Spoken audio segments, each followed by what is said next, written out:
Life का classification, Aristotle से Whittaker तक का सफर। लाइफ अपने सभी अलग अलग रूपों में हमेशा से ही अट्रैक्शन और क्यूरियोसिटी का सोर्स रहा है। पुराने जमाने से ही इंसान अपने आसपास के नेचुरल वर्ल्ड को समझने और उसे ऑर्गेनाइज करने की कोशिश करता आया है। इस कोशिश के सेंटर में है जीवों का क्लासिफिकेशन, जो हमें हमारे प्लेनेट पर लाइफ की विशाल रेंज को समझने के लिए एक रूपरेखा देता है। लाइफ का क्लासिफिकेशन प्राचीन जड़ें। जीवों को क्लासिफाई करने के सबसे पहले एफर्ट्स में से एक यूनानी फिलोसोफर एरिस्टोटल ने 4वीं शताब्दी ईसा पूर्व में किया था। उन्होंने पौधों और जानवरों के बीच एक बेसिक डिफरेंस के आधार पर जीवों को 2 ग्रुप्स में डिवाइड किया। पौधे अपने स्थिर नेचर के साथ एक ग्रुप बनाते हैं, जबकि जानवर अपनी मोबिलिटी के साथ दूसरे ग्रुप बनाते हैं। यह सिस्टम अपनी सिंपलिसिटी में सदियों तक फेमस रहा। इसके बाद की सदियों में जैसे जैसे हमारी दुनिया की समझ डेवलप हुई, क्लासिफिकेशन सिस्टम भी डेवलप हुआ। 18वीं शताब्दी में स्वीडिश बॉटनिस्ट कार्ल लिनियस ने बाइनोमियल नोमेनक्लेचर का एक सिस्टम इंट्रोड्यूस किया, जिसने हर जीव को 2 पार्ट्स वाला एक यूनिक नाम दिया, एक जीनस नाम और एक स्पीशीज नाम। यह सिस्टम, जो आज भी यूज होता है, ने जीवों की पहचान और क्लासिफिकेशन के लिए एक ज्यादा एक्यूरेट और यूनिवर्सल तरीका दिया। 2 किंगडम, पौधे और जानवर। माइक्रोस्कोप के इन्वेंशन ने लाइफ की हमारी समझ में रेवोल्यूशन ला दिया।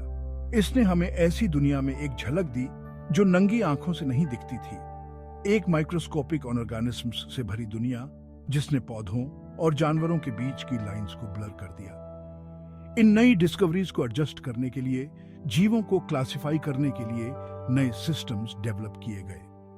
19वीं शताब्दी में जर्मन बायोलॉजिस्ट अर्नेस्ट हैकेल ने एक तीसरा किंगडम, प्रोटिस्टा, प्रपोज किया, जिसमें बैक्टीरिया, एल्गी और प्रोटोजोआ जैसे यूनिसेलुलर ऑर्गेनिजम्स शामिल थे। हालांकि 2 किंगडम सिस्टम अपनी पकड़ बनाए रहा, और 20वीं शताब्दी तक ऐसा नहीं था कि जीवों के क्लासिफिकेशन के लिए एक बिल्कुल अलग नजरिया वाइडली एक्सेप्ट किया गया। माइक्रोस्कोपिक वर्ल्ड का उदय। 20वीं शताब्दी की शुरुआत में बायोलॉजी में प्रोग्रेस, खासकर सेल बायोलॉजी और बायोकेमिस्ट्री के फील्ड में, ने जीवों के बीच बेसिक डिफरेंसेस पर नई लाइट डाली। इन प्रोग्रेस से पता चला कि सभी जीवों को 2 मेजर ग्रुप्स में डिवाइड किया जा सकता है।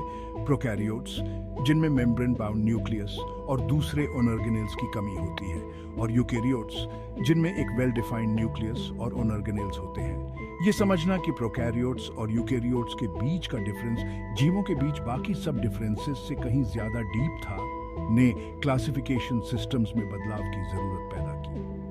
1969 में अमेरिकन इकोलॉजिस्ट रॉबर्ट व्हिटेकर ने 5 किंगडम सिस्टम प्रपोज किया, जिसने जीवों को उनके cellular structure, body on organisation, तरीके ONF न्यूट्रिशन और रिप्रोडक्शन मेथड्स के आधार पर 5 किंगडम्स में डिवाइड किया। 5 किंगडम्स, एक नया नजरिया। व्हिटेकर के 5 kingdoms Monera, protista, fungi, Plantae और एनीमिया हैं। मोनेरा किंगडम में सभी प्रोकैरियोट्स जैसे बैक्टीरिया और साइनोबैक्टीरिया शामिल हैं। प्रोटिस्टा किंगडम में अलग अलग तरह के यूकेरियोट्स का एक ग्रुप शामिल है, जिसमें एल्गी, प्रोटोजोआ और स्लाइम मोल्ड्स शामिल हैं। फंगी किंगडम में मशरूम, मोल्ड्स और यीस्ट जैसे ऑर्गेनिजम्स शामिल हैं, जो न्यूट्रिएंट्स को अब्सॉर्ब करके अपना खाना पाते हैं। प्लांटे किंगडम में फोटोसिंथेसिस के जरिए अपना खाना बनाने वाले सभी मल्टीसेलुलर पौधे शामिल हैं।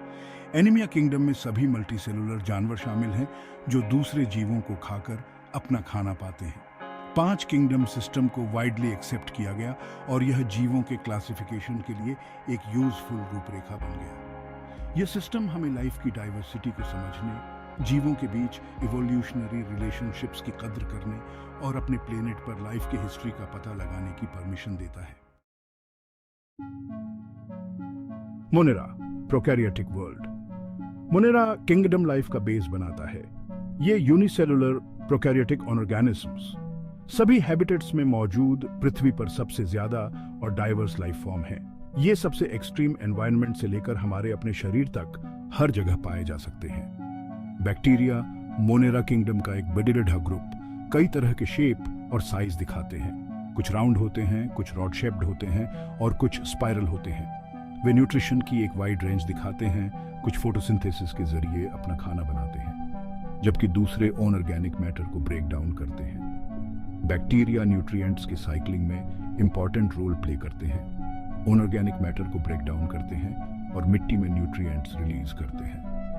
वे कई दूसरे जीवों के साथ सिम्बायोटिक रिलेशनशिप भी बनाते हैं, जिसमें इंसान भी शामिल है। उदाहरण के लिए हमारे पेट में बैक्टीरिया खाना पचाने और विटामिन प्रोड्यूस करने में हेल्प करते हैं।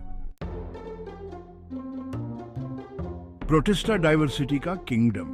प्रोटिस्टा किंगडम एक डाइवर्स ग्रुप है जिसमें सभी यूकेरियोटिक ऑर्गेनिजम्स शामिल हैं जो पौधे, जानवर या फंगी नहीं हैं। इस किंगडम में एल्गी, प्रोटोजोआ और स्लाइम मोल्ड्स जैसे ऑर्गेनिजम्स शामिल हैं। एल्गी पौधों की तरह फोटोसिंथेसिस के जरिए अपना खाना बनाते हैं। वे समुद्री और मीठे पानी के एनवायरनमेंट में पाए जा सकते हैं और वे एक्वेटिक फूड चेन का बेस बनाते हैं।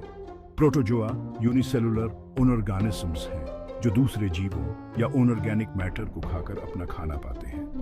वे मिट्टी, पानी और दूसरे जीवों सहित कई तरह के हैबिटेट्स में पाए जा सकते हैं। स्लाइम मोल्ड्स यूनिक ऑर्गेनिजम्स हैं जो यूनिसेलुलर और मल्टीसेलुलर स्टेज के बीच बदलते रहते हैं।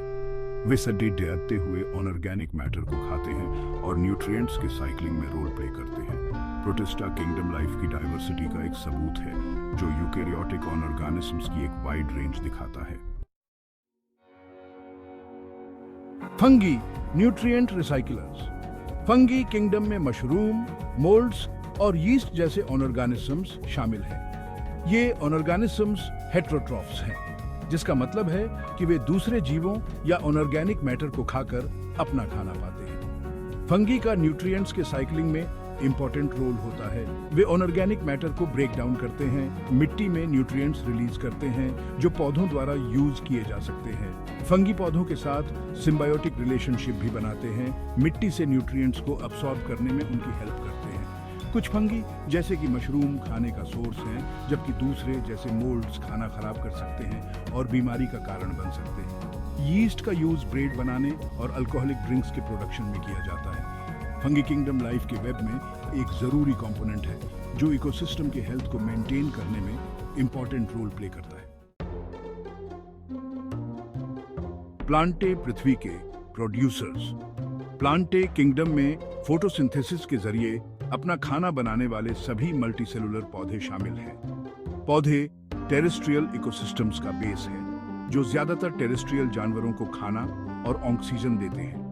वे मिट्टी के इरोजन को रोकने, पानी के साइकिल को रेगुलेट करने और क्लाइमेट को कंट्रोल करने में भी इंपॉर्टेंट रोल प्ले करते हैं। प्लांटे किंगडम में मॉस, फर्न, कॉनिफर और फ्लावरिंग प्लांट्स सहित ऑर्गेनिजम्स की एक वाइड रेंज शामिल है।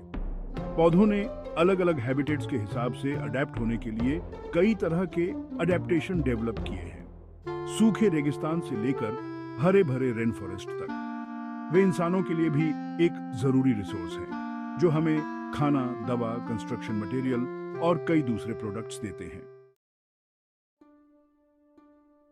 एनीमिया कॉम्प्लेक्सिटी का पीक। एनीमिया किंगडम में सभी मल्टीसेलुलर जानवर शामिल हैं।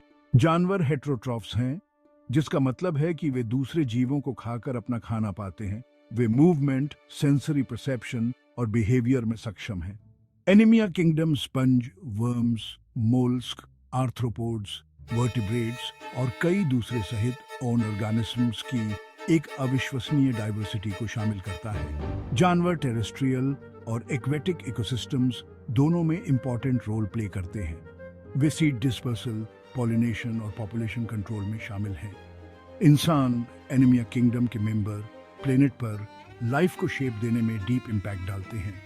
जानवरों का किंगडम लाइफ की डाइवर्सिटी और कॉम्प्लेक्सिटी का सबूत है, जो जानवरों के जीवन के कई अजूबों को दिखाता है।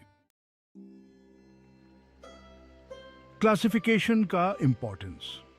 जीवों का क्लासिफिकेशन हमारे प्लेनेट पर लाइफ की विशाल रेंज को समझने के लिए बहुत जरूरी है। यह हमें जीवों के बीच इवोल्यूशनरी रिलेशनशिप्स की कद्र करने, उनके बीच सिमिलैरिटीज और डिफरेंसेस को पहचानने और लाइफ की हिस्ट्री को उजागर करने की परमिशन देता है। क्लासिफिकेशन सिस्टम साइंटिस्ट्स को कम्युनिकेट करने, रिसर्च करने और कंजर्वेशन एफर्ट्स को इन्फॉर्म करने के लिए एक कॉमन लैंग्वेज देता है। जैसे जैसे हमारी दुनिया की समझ डेवलप होती है, क्लासिफिकेशन सिस्टम्स भी डेवलप होते हैं जो लाइफ की हमारी बढ़ती समझ को दिखाते हैं। 5 किंगडम सिस्टम अपनी सिंपलिसिटी और क्लैरिटी के साथ जीवों को क्लासिफाई करने के लिए एक यूजफुल रूपरेखा बन गया है जो हमें पृथ्वी पर लाइफ की उल्लेखनीय डाइवर्सिटी की कद्र करने में हेल्प करता है।